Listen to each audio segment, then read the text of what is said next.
first module of Structural Analysis 3. This module deals with the different methods for the analysis of multi-storied frames.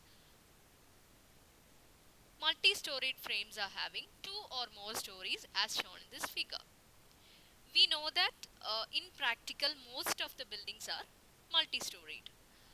We have learned many different methods for the analysis of frames so far, like consistent deformation method, slope deflection method, moment distribution method, etc.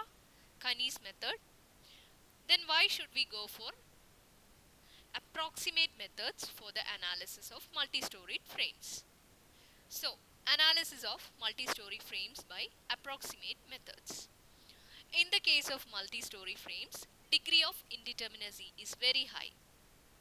As there are so many joints in multi-storied structures, there will be so many joint reactions, etc. But the number of equilibrium equations available for the analysis will be less.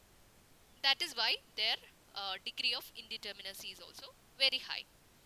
So methods like slope deflection method, moment distribution method, consistent deformation method cannot be used, though you have learned structural analysis 2. In your structural analysis 2 you have learned Keynes method, which may be employed, but it requires more computational efforts.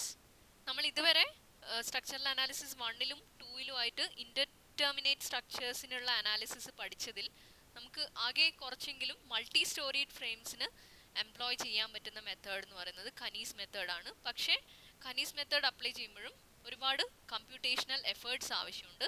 That is why we go for approximate methods for the analysis of multi-storied structures. Because we need quick solutions.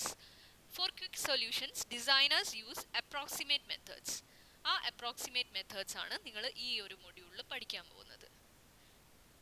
So let's see what are all the approximate methods used for the analysis of multi-storied frames. So substitute frame method. Substitute frame method is the first method which is used for the analysis of vertical loads acting on the frame.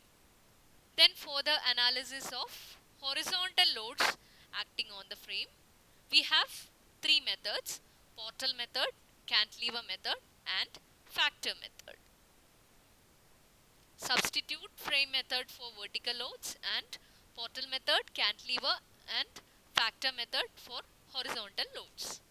So in this module, substitute frame method, portal method and cantilever method are mentioned in your syllabus. So except factor methods, all these methods we will be learning in this module.